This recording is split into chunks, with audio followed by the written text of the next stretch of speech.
getting ready for our second race of the day, which is our first 450 Moto. Fans hanging out here, the Legends and Heroes set up. A great place to tour the pits, Miller Motorsports Park, because we have a full garage set up for all the road racing and car activities they have here. So a shout out to Kyle Cunningham, our FMF Privateer Power Award winner. Kyle has gone through all the ups and downs of professional motocross. He's had factory rides. This year getting help from Suzuki and everyone at the Privateer Journey to get him to the races this season. So good job by the tough Texan on the 35. Let's talk about that Privateer Journey team. Teddy Parks, a real character out of Texas, actually just started as a family affair for his son, but the Privateer Journey has grown into a game-changing program for a whole host of privateer riders. Well, I had a son growing up, Teddy Parks Jr., and I decided to put a program together to help the privateers succeed at the pro level. You know, it was just one thing led to another and ended up over here. I've known Ted and his son for a long time, growing up in Texas and racing with those guys. So I know what Ted does. He has a lot of sponsors over here that back his program and do a lot. You know, so for me it was kind of a no-brainer with the guys from Fly stepping up to help me out.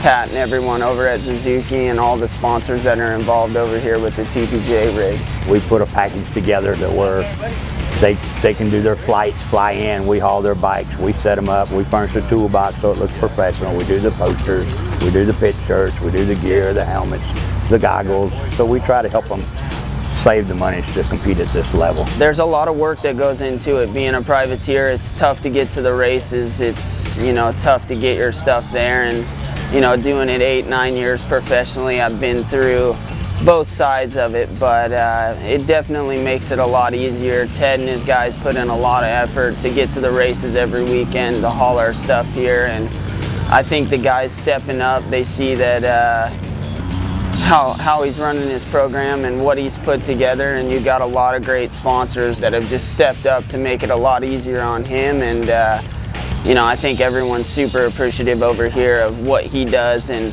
what these other guys driving the rigs do to get our stuff here to the races on the weekend. I just enjoy it. It's just, you know, meeting good family, good people, and you know, I own a construction company. That's what I do for a living. I just do this for the passion of the sport to try to help the young athletes succeed. Well, I call it the Privateer Journey. We call it the Teddy Parks Experience. I'd like to be part of that. And we want to talk experiences. Shout out to Robbie Madison, who turned a motocross bike into a surfboard. And this is legit, folks. There's no trick camera work here. Surfing the waves. Wait till you see this next shot. This is unbelievable what he pulled off. Matto. Wow. Crazy, I didn't think he could top some of the things he's done in the past, but this certainly did it.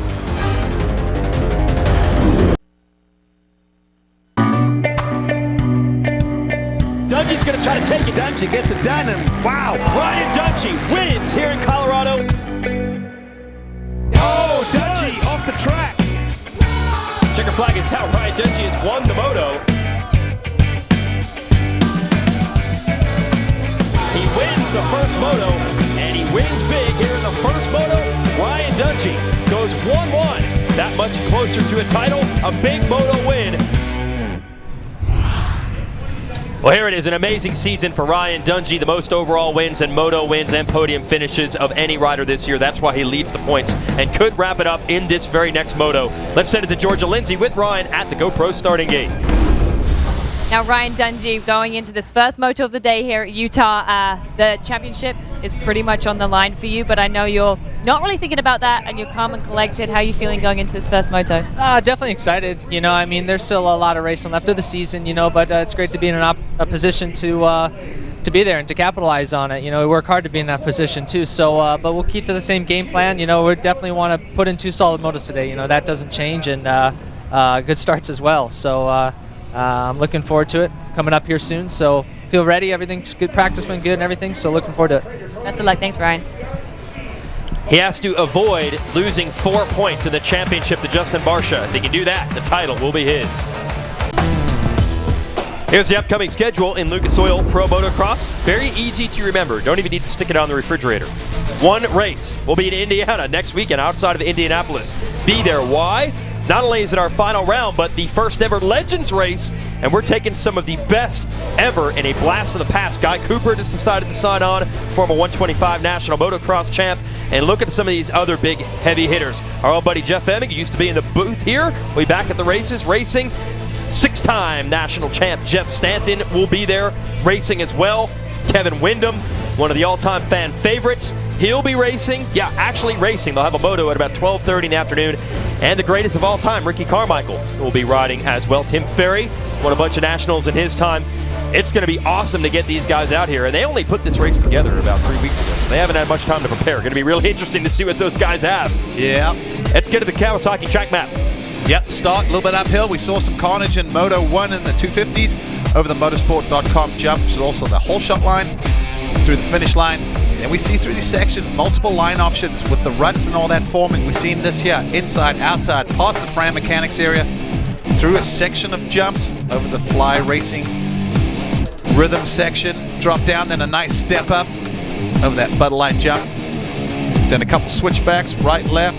Now heading into the back part of the track, through some rollers, get the bike set up through here, split lane actually, and then everything you've got. We saw the 250s battling to get all the way over this, landing on top, but I think the 450s can clear it. Here a couple options, you go triple-double or double-triple, another left-hander. This section's changed a little bit, they've added a couple rollers, but still got that step up. Then through here, keep the feet on the pegs, through the long rutted sweeper. You head back towards the end of the track. See the road race track on the outside. Another left-hander. And that right there will just about complete the lap here at Miller Motorsport.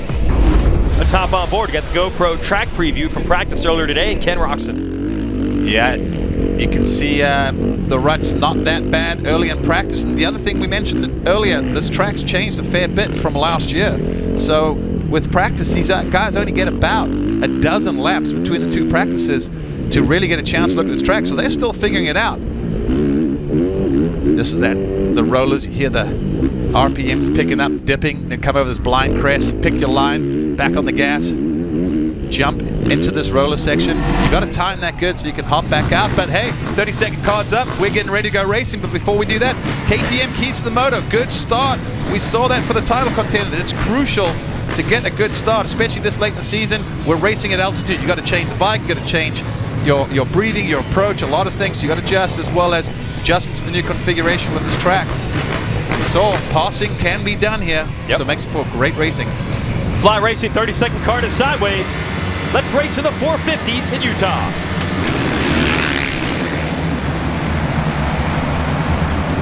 Is that Porcel? He looked like he had a great jump. Can he hold it all the way through? No. No, Barsha. That's Mr. Justin Holeshot. Barsha. 8 hole shots now for Barsha. Motosport.com award coming his way. Ken Roxon, where did he even come from? Quickly up to second. And Ryan Dungey there as well. Justin Vogel fourth. Man, we got some fast hitters already battling in this one. All the top riders in the points and all the potential title contenders right there. 1, 2, 3, same as they're on the points. I thought Roxon for sure had a pass made on Barsha. Then Barsha got him back. They exchanged mistakes. Oh, and Dungey almost comes into Roxon as they try to figure out this track and each other here in the first lap. Roxon going back after Barsha and takes the lead. Wow. What great racing. Sorry, I just want to say Dungey had the Bud Light Fast Qualifier award from earlier. He had plenty of speed, but it's all about passing right now. See Dungey electing not to go over that whole jump, about 140 feet. Wow. And but it's how high it pops you, and of course, it's not always the length, it's how much run you have to it. And with the altitude, you know, even on these 450s, giving everything. Oh, Dungey, a little mistake. Did he go off the track? No, able to get it back on, but he did lose probably about 10 bike lengths, and looks like possibly a position Porcel. to Porcel. Oh, Pike off the track, taking the scenic route. So 377 in white is Porcel battling it out with Dungey from third. Dungey looks like he just got Porcel back. Then right behind him is Bogle and then Pike. Dungey trying to regroup with Barsha and Roxon just up ahead. Wow, look at Roxon. He's already put some distance. So Roxon, we did hear that he's been doing some testing, and we've even said this late in the series we often don't see that much testing going on. A lot of times guys are dialed in, but I know Ken Roxon had mentioned that he was still battling to feel comfortable with those air forks, and I'm not sure 100%, but rumor has it he's gone back to spring forks. Oh, okay. The old conventional stuff. Yeah, the coil spring in there instead of air holding it up instead. But whatever they changed, last week was a great one at Unadilla. He battled Dungey right down the wire. In the second moto, Dungey just edged him out and picking right up, showing great speed again. You're watching Barsha and Dungey second and third, and Roxon already has a 2-second lead on them. I know it's early in the moto to start counting points, but if things were to stay the way they are, Ryan Dungey would be your 2015 AMA Lucas Oil Pro Motocross champion. Yeah, he would need Barsha needs to finish in front of him and then have a couple riders in between to prevent Dungey from wrapping up the title. Right now, though, they're not concerned about points. They're just worried about each individual corner and each individual lap as they fight for second. Well, you can see they've had to throw down some more water. It's pretty hot out there. See some of those hard packed sections that moisture is evaporating very quickly. So you're already seeing dust, and you can see the different types of dirt out there. I think this place has a kind of a rocky, hard base, which figures we're up in the mountains. Yep. So they bring in dirt, so that's why you see a mixture of it. But once that loose dirt gets pushed away, then they start hitting that really hard base. See the lines that these guys are using. A lot of variation out there. We drop back a little further in the pack. You see Jason Anderson, Wes Pike. Brock Tickle, also the yellow Soaring Eagle, Jimmy John Suzuki. That's a teammate of Roxon. He's right there. You can see the yellow fenders. He's got around Bogle, then Pike, then Anderson here on the white Rockstar Husqvarna. Behind Anderson, that looks like Kennard. Yep. So Kennard, probably one of the only, guys that we figured could go out and win today. He won here last year. Oh, a little mistake for Pike. Does that leave the door open for Anderson? He's going around the outside, but I don't think he'll quite get it done. But yeah, Kennard, probably of our top guys, probably the furthest back. So it just shows you all of the top guys in the top 10 at the moment. Kennard sits at 9th. Yeah, this is a pretty deep field. A lot of times late in the season, you're dealing with injuries in these 450 ranks. But, man, it is still... True. It's so true, Jason. Yeah. Like, a lot of times guys get hurt and we don't see them come back. At least this year when we saw a few riders get injured, they came back during the season. Yeah, we're going probably 15 deep on factory riders out here as Pike continues to battle it out with Anderson for 7th and 8th, with Bogle, one of those riders who's recently returned, just in front of them in 6th. Pike on the Autotrader.com, Toyota, Yamaha, Joe Gibbs Racing. We mentioned Anderson in that Rockstar Husqvarna. Anderson has been incredibly fast the last couple of races, but he has had bad starts and untimely early race crashes. Not a great start here, but certainly better than it's been. And trying to take advantage of that to get around Pike, maybe start moving toward that top 5. You talk about depth, Jason. In the top 15, 14 factory riders. The only one who's not factory, Kyle Chisholm, and he in 12th place. It's a great ride for Chiz on the number 11 Chiz Racing Kawasaki team, put together by himself. Got his brother pitting with him now. I think his brother racing in the 250 class, but just turned pro. So now 2 Chiz brothers out there under the tent. There's Kennard on the red 41 with the blue gear. He is 9th behind Anderson. And Blake Baggett came through in 10th. There is Chisholm on the number 11, full privateer. Good job by him on that Kawasaki. Then you got Dean Wilson fresh off of the injured list on the Red Bull KTM. Whoa, leg off for Wilson as he tries to hold off Josh Grant, who's on the green 33, the Monster Energy Kawasaki. I think he got a little cross-rutted there and was using that for balance because he knew he was jumping across the front wheel of Grant. Grant's probably going, hang on a second, I got to get by real quick. Yeah.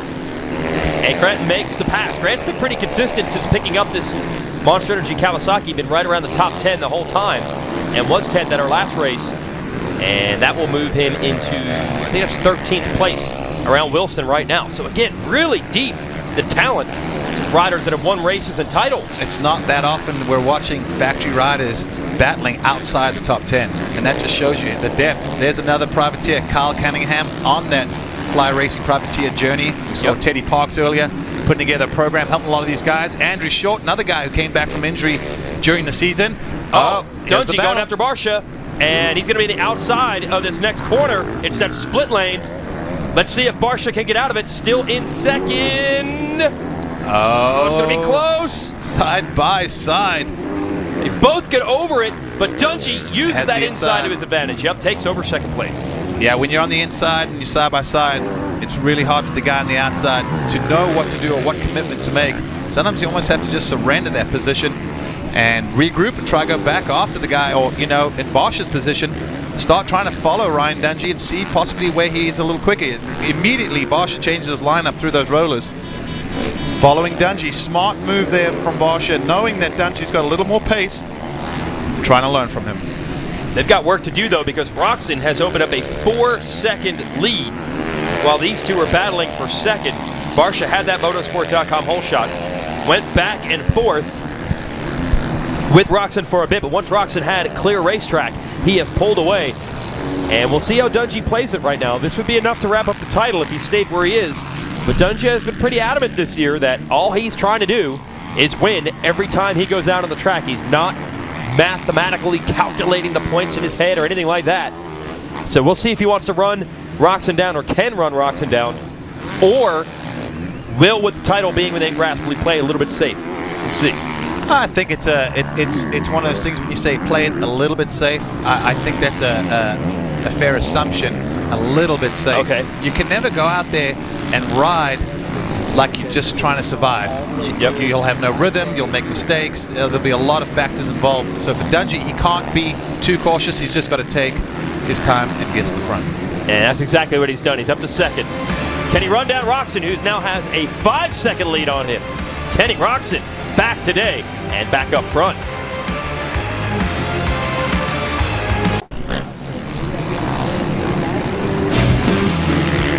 It's in your Papa's tractor. It's turbocharged, full throttle action.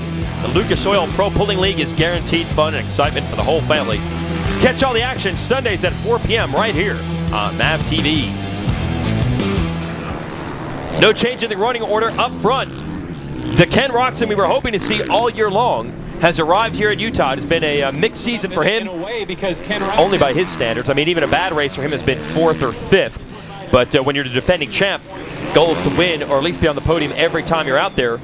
So we knew that this Ken Roczen, the one who was capable of winning races, was going to show up eventually. He's like Snuffleupagus, the imaginary friend on Sesame Street. Like, when's he going to show up? When's he going to show up? We finally saw it last weekend in second moto at Unadilla. Ram and Dungey, rider down in front of Roczen. And I believe Dungey was closing the gap a little bit already. And I believe that's only going to help him further close the gap. So we might have a battle on our hands. And really fun to watch these two fight it out at this track, because it brings back memories of their championship struggle a year ago. Roczen had the points lead, but it was slim. He needed to make things happen at this track, which was last year's series finale. Note the bike change was on a KTM last year. Wins the title with this finish in the second moto. It did come down to the last one of the year. Very emotional, pretty much spent when it was over. And tears on the podium as he delivered that championship. That's why Ken Roczen has the #1 plate. It appears that he's going to hand that over to Dungey at the end of today's racing. But if you're Roczen, you've had, like we said, mixed success this season. Just getting a moto win, or maybe an overall at the end of the day, get things back on track, going to ease the pain a little bit. Anytime you win, it helps everything and anything. But we still have a fair way to go in this race, and Dungey has started chipping away at that lead, not making massive grounds. Last lap around, 154.4 for Ken Roczen, 153.4 for Ryan Dungey, so a full second taken out in that last lap. It's almost exactly 3 seconds. Yeah, and Dungey once again definitely not mailing it in for the points. He's trying to run Roczen down. And you mentioned the lap times, a little bit quicker for Dungey than Roczen, at least for the moment. Barcia back there in third. Brock Tickle, great run, up to fourth around Porcel. We have meanwhile lost Weston Pike, who's in that battle. He has crashed hard. Not sure if he's listed out of this race at the moment. Not sure if he's going to be able to get back in. There's Barcia third place on the Auto Trader Toyota JGR machine, number 51, the Yamaha. And he had your Motorsport.com hole shot. Let's show you how he got it. Didn't look like it was going to be Barcia. Well, if you look out of the gate, you'll see the 377 of Porcel. He came into that turn, but you see he's a little bit wide. He comes in first, look on the outside, there he is, but unable to quite hug that inside. And Barcia grabs a handful in typical Bam Bam style. He just went for it, made one sweeping arc. Watch this. Look at Barcia working on his flat track skills right there. You know, there's some flat trackers fist pumping right now going, yeah, Barcia. That's how you do it. That's how you corner. Yeah, it's a left-hand turn. It's perfect. So another Motorsport.com hole shot for Barcia. was up to 7 in a row at one point, but didn't get the whole shot in either moto last week at Unadilla, so maybe starting a new streak. Dungey working his way around. That's Ronnie Stewart, a lap rider. Almost catches Barsha as well. Barsha's kind of creeping back into this one, not letting Dungey out of his sights. No, he's, like you said, on these, when the camera zooms out just a little bit, you can see Dungey's just up the road, according to timing and scoring, about, it's only a little over 3 seconds, so yeah, it is close. So that's 1, 2, 3. Our 4th place ride at the moment, Brock Tickle, so Mr. Consistent. Yep. Doesn't get a lot of love because not on the podium that often, or I don't think he has been this year, but he's like the Brett Metcalf now of the series, right, you know, yeah. Mr. Top 5. 4th at the moment. That would tie his season's best. Had a 4th place finish earlier in the year. And the thing that makes Tickle, kind of that guy doesn't get mentioned. You don't normally see him up front of the start and put in some blazing highlight crash or lap time. Just solid, consistent performance. And good run by Justin Bogle, running 5th right now. Georgia, what are you hearing on Bogle? Well, obviously, Justin Bogle has taken the place of the injured Eli Tomac on the Geico Honda ride. Now, normally he's on a 250. He's moved up onto the 450 class, and I spoke to him earlier and said, hey, last week you really showed your 450 potential, and he said, my riding style really suits the 450. When I'm on the 250, I feel like I am constantly on the edge, but he feels like he has way more control on the 450, and he's really enjoying it. And right behind him, Georgia, battle, you got Kennard, who just got around Porcel. So now Bogle, Kennard, Porcel in the same section of the track at the same time. I'm going to beat a dead horse. That was a power move by Kennard. All right. He just attacked that section. Anderson skying. That was a little too close for comfort, especially considering they were teammates. Yeah. Their lines almost came together, but now Anderson able to get by. So Porcel, unfortunately, slipping down the order. Wonder if maybe he's dealing with a little arm pump or something. Kind of surprising. Porcel was definitely fast in qualifying today, as he usually is. So after this good start, you wouldn't expect him to go backwards, but now Anderson has made the pass stick. That'll move Anderson to 7th, Porcel back to 8th, as we watch Bogle on the Geico Honda and Kennard on the factory Honda HRC machine battle it out. And we're halfway through this moto. 15 minutes down, 15 minutes to go. You could save 15% on your insurance by calling Geico within 15 minutes. Oh, but Bogle just got passed by Kennard. We'll see if he can come back around the outside. He's trying. Pair of Oklahoma riders. They ride together during the week on occasion, and they're riding together now in Utah. Bogle did get him back. Not giving up. Bogle riding basically for himself, but more importantly, still looking for a factory ride for next year. I'm sure he's talking with some people. Be curious to see where he ends up. I did hear a rumor possibly that he's been talking with the Monster Energy factory Kawasaki team. So maybe he'll be joining Tomac. So they'll both have ridden this bike and both be leaving that bike. Yeah, you never know. It hasn't been said officially, but Tomac is expected, the rumor says, to go to Kawasaki next year, as Kennard once again makes a pass on Bogle. And Bogle going to try to once again pass him back. Great racing between these guys. Friends off the track, but once these guys put the helmet on, they're both going for it. And you got to watch Anderson back there. White fenders, that Rockstar Husky. Oh, that's a beautiful big jump, watching them just float over there. Good thing, too, is it gives them a chance to take a deep breath, maybe pull a tear off, look around, because you get a great bird's eye view. You can see everyone where they're at on the track. And it's great for the fans. All right, so good racing here between 4 different riders. You had Porcel in there for a bit. Now it's Anderson, Bogle, and Kennard. And Baggett has joined the party. Ow! Baggett's on the outside of that Yoshimura. Oh! Anderson comes into Bogle and takes him down. And Bogle, remember, very fast last week at Unadilla, but had crashes in both motos, and the results did not show that speed. And the same thing is going to happen here again. Yeah, that was just one of those things where I don't think Bogle expected Anderson to close the door like that, but the exact previous lap, he did the same thing and basically blocked past his teammate of Christophe Porcel for that pass. So I just think Bogle didn't expect it coming. Man, Bogle last week 10 and 36 in the motos, and he's going to drop probably to about 15th at the moment. We'll show it to you again. Lines coming together. Yeah, well, Anderson just comes in. I don't think Bogle expected that. And Bogle loses the position the hard way.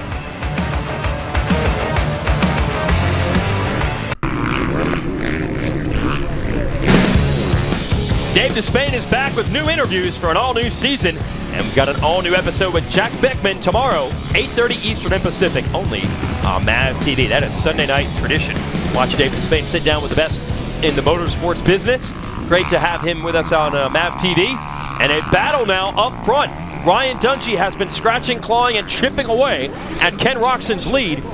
And you can see them in the same shot now. You don't need the stopwatch to tell you that it's close. Racing past the Fry Mechanics area. You see the teams waving the towels. Oh, a little mistake by Dungey in that pit before that jump. I don't think it was so much of a mistake that Roczen just figured a way how to jump and double through that pit. So Roczen's found that line. Dungey found a line here, though. Look at him close up. Yeah, he sweeps that corner really well. You see a lot of the lines, the guys going to the edges of the track now, whether it's the left or the right, and then that leaves him sometimes either on the outside coming in the next turn or the inside. So one line selection, meaning if you change a line, it can affect the next 3 or 4 corners where it sets you up.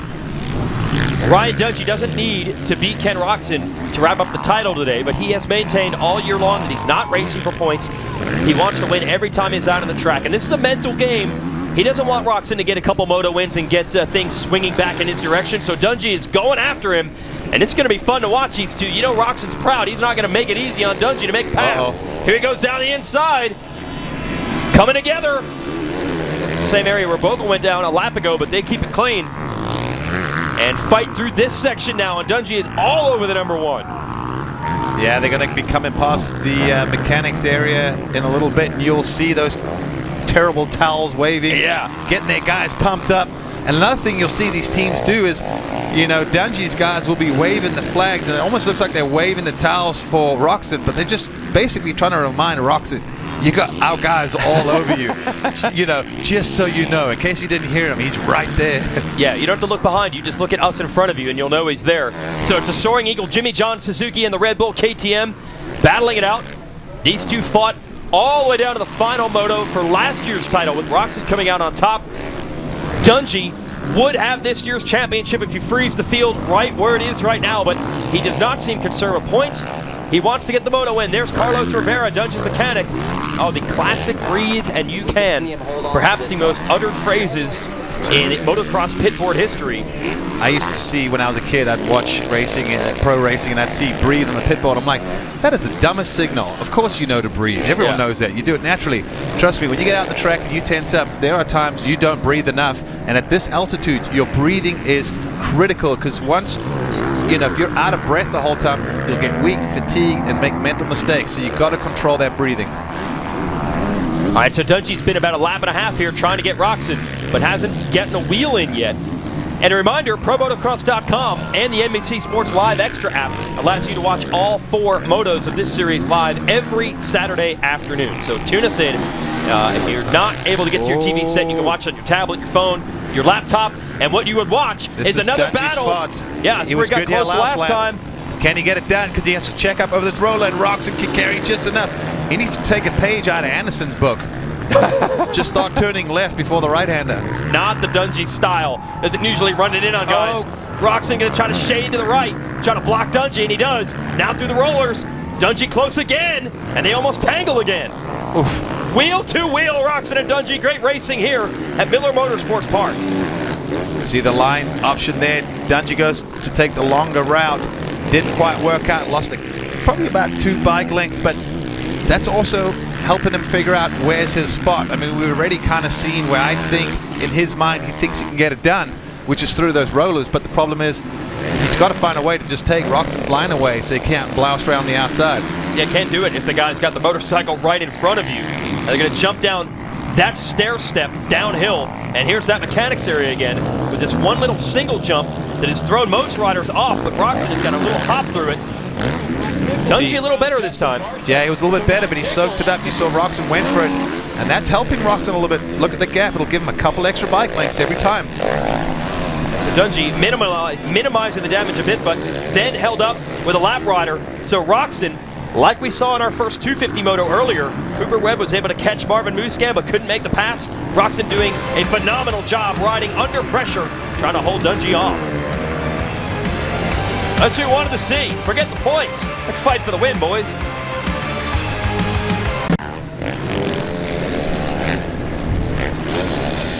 Out here, there are actions and reactions, risks and rewards, and 30 minutes feels like a lifetime, because out here, anything can happen. It's Lucas Oil Pro Motocross, our season finale, next Saturday, August 22nd at 1 p.m. Eastern, live on MAV TV from Indiana.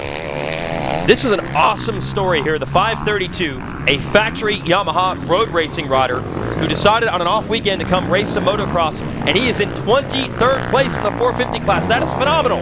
That is incredible. Great to see this. Jake Gagne, the super stock points leader in road racing, raced here on the obviously road race track and won about a month ago now here on the motocross track. This is phenomenal. I would love to see him get a point. That'd be huge. And we want to see a battle for the lead, too. We've got it again. Dungey all over Roczen. Now, Roczen has held up under pressure for a while. Same area. Dungey made the move on Barsha for second, trying to get the lead from Roczen, and he's got it. Yeah, he ran a little bit wide, but was able to keep up the momentum. Roczen tried to get it back up the inside. The lines funnel back together. Dungey takes the lead. Wow, just methodical. As you call him, the bar, and he just raised it. Yeah, he just puts it right there at one level, and guys get past it for a little while, but they can't do it consistently. That's why he's the points leader this year. Look at Roczen trying to come back, though. It's got to be bugging Roczen. He does not want to see his former teammate and the guy that's going to take this title this year from him. This is for pride, like you were saying, Jason. These are two guys that just want to win right now. Yeah, and they've pulled out on Tickle, who's moved up to third. He's gotten around Barsha, so Tickle looking for a season best.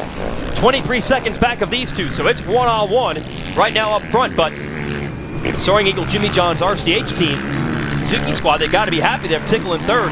Potentially two riders on the podium, but neither in the position they want, which is the win. What does this say about Dungey? I do not care that I had the title clinched. And hey, we even say it, second is as good as the first in the first moto. Yeah. None of that matters to this guy. He wanted to win this one. Of course, they're all races. Like I said, he may have taken a couple fewer or smaller risks than maybe normal, but it's still business as usual. Yep. And Ryan Dungey is very good at that. It's just business as usual, like he always says. Just concentrating on getting two good starts, two solid motos, go out and try and win every time I'm on the track. And he's proving it right now. He doesn't have to, but he's going for it. Gets around Ben LeMay, who goes a lap down. So now they're lapping up to the next guy in line, will be Kyle Cunningham in 17th place. So these guys running a great pace, lapping into the points. Yeah, they're flying right now. And not much drop off. Dungey's best time, a 152 lap. He just ran a 153. But look, contrary to that, look at Roczen. His best lap time, 2/10 quicker than Dungey, about a quarter second, at a 152.1. Last lap, 156. So maybe Roczen just either trying to take a breather or gave it everything he had. I don't want to say he's given up, but sometimes when you give it everything and the guy passes you, just takes the wind out of your sails, and it's can be hard to really fight back. So Dungey trying to win the title here in grand style. It'll also make the math easy for us.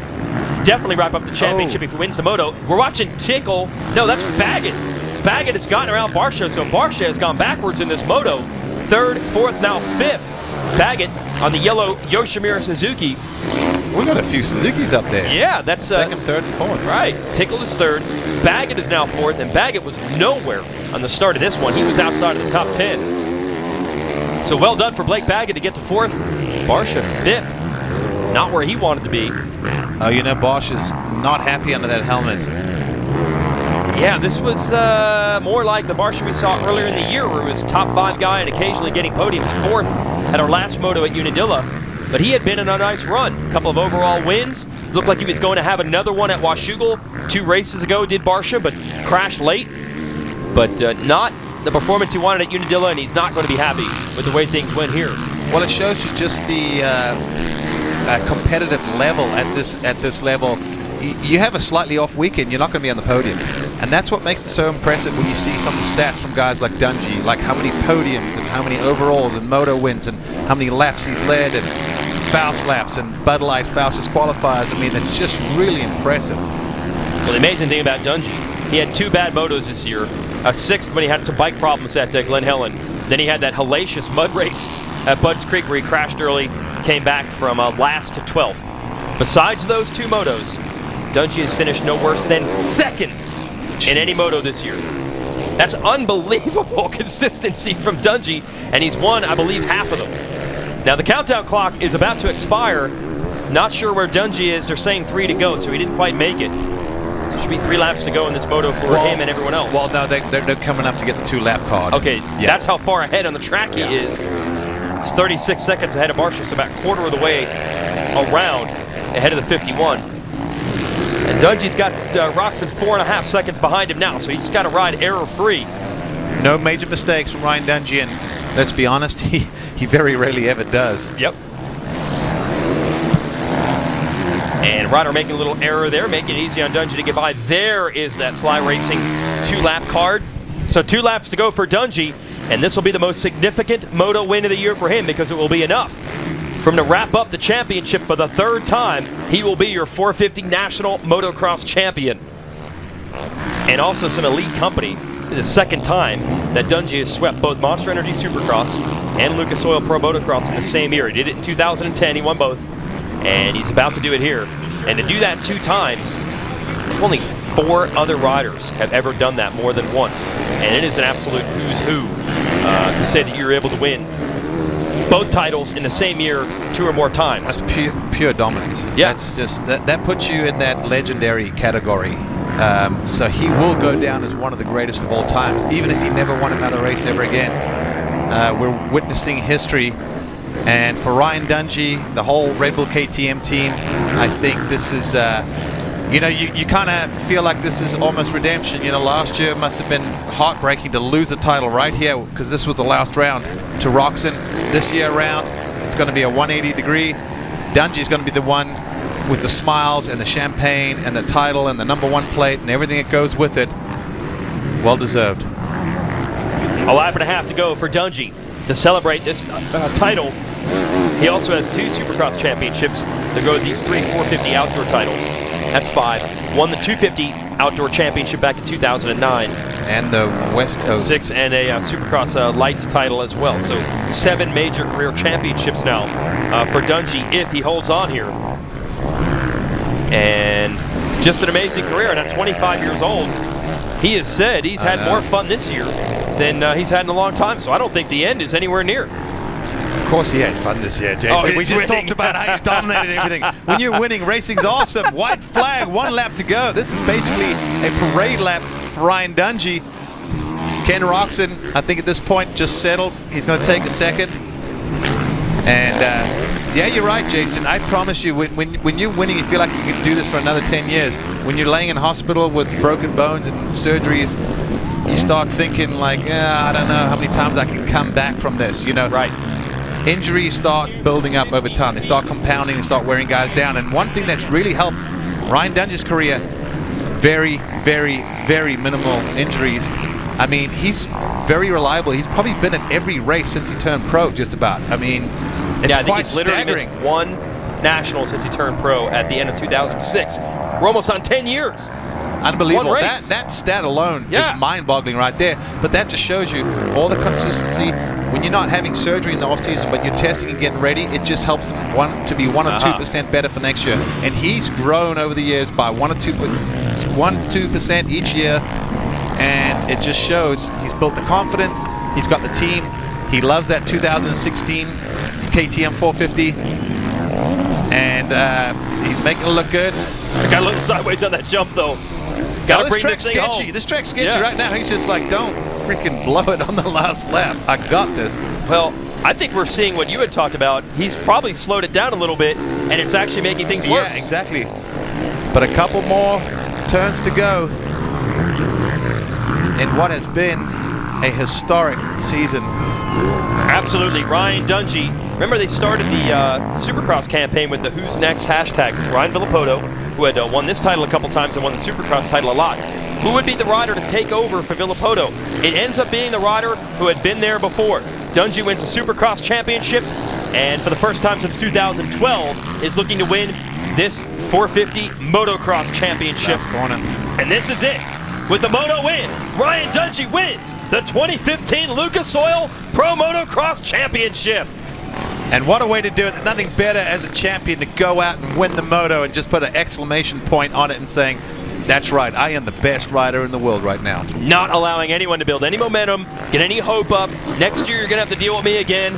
And Ryan Dungey, this is the power of hard work. Not super heralded as an amateur rider.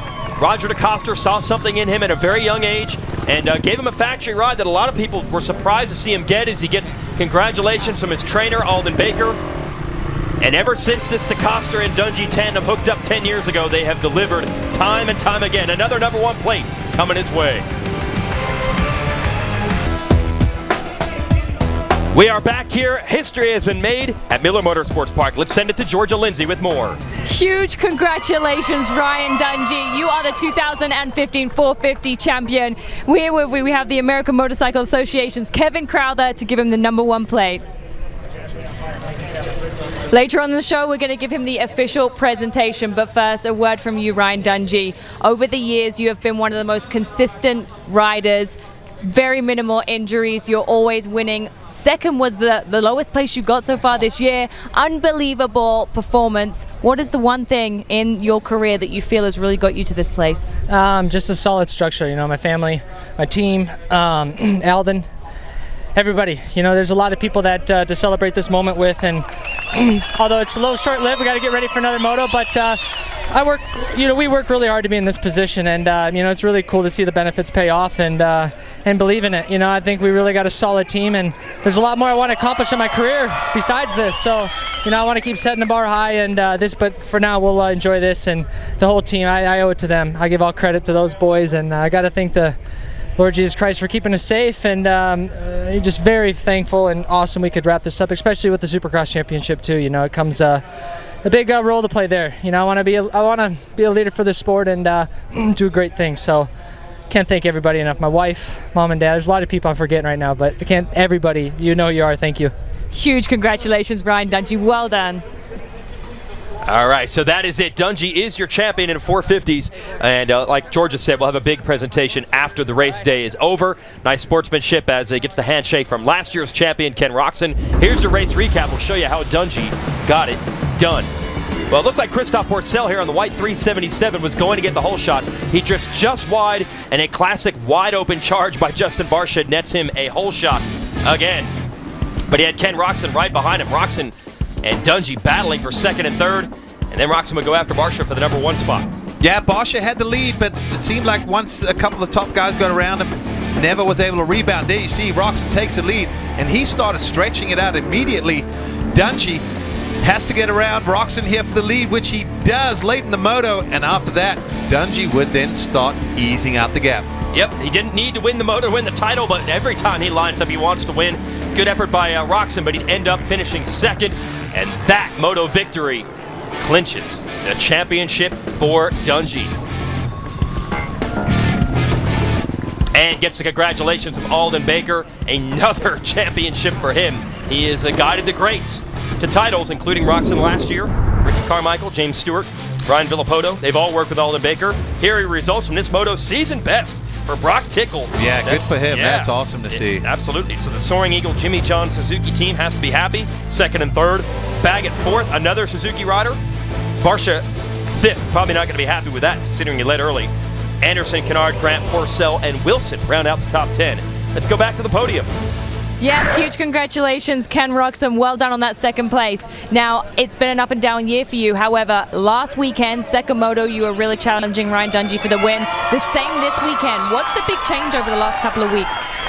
We just got the bike a little bit more dialed. You know, we have struggled with that all year, and I still think we can get better, but man, it's working so much better. We finally have a pretty good balance. I think we still can get better in certain spots, but we got off to a good start in this one, and put on a hard battle with Ryan. You know, I made a few mistakes. I almost yard sailed up those rollers back there, but the last two laps I jumped off the track 2 times in a row here. I was like, man, what's going on? But no, it was a good ride. You know, I'm pretty happy with second place right now. Congrats to Ryan and the KTM team. They, you know, they've been really strong this year. So yeah, we're gonna rest up now and come back for the second moto. And I couldn't have done it without Soaring Eagle Jimmy John's factory Suzuki team.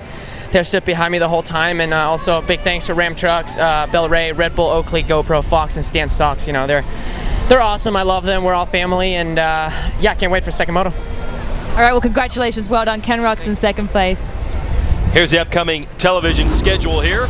Second Motos will be on NBCSN tonight at 11 p.m. Eastern. That's 9 o'clock local here up in the mountains. The highlights show midweek, and that's it. One race will remain next weekend live on MAV TV. Your first Motos at 1 p.m. Eastern from Indiana, just west of Indianapolis. Our second Motos Saturday night on NBCSN. Let's send it to Georgia one more time.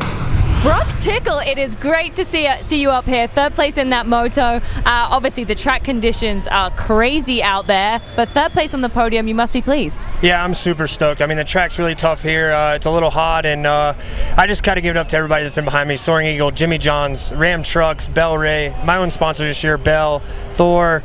I mean, everybody who's been behind me this year, CD Boots, my trainer Gareth. I mean, the whole program has been really good, and finally it's paying off, and hopefully we can get ready and be up here again in the second moto. Well, best of luck. Thank you, Brooke. Yeah, we'll see if Tickle can turn this into an overall podium for the first time this year.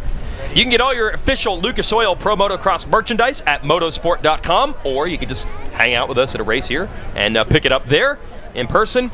So that's it. One race will remain. We'll have second Motos from here at Utah, and then, as we said, just west of Indianapolis next weekend will be our series finale. So you want to check that out as you see our upcoming schedule. That is where we will crown our 250 champion, and that battle continues to rage, and we'll have it tonight on NBCSN, or you can watch it on promotocross.com or the NBC Live Extra app.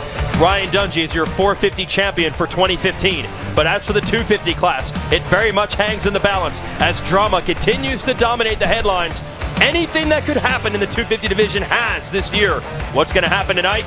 Tune in on NBCSN at 11 o'clock Eastern to find out. For Georgia Lindsay and Grant Langston, I'm Jason Wygant. Congratulations to Ryan Dungey, once again, your 450 national champion.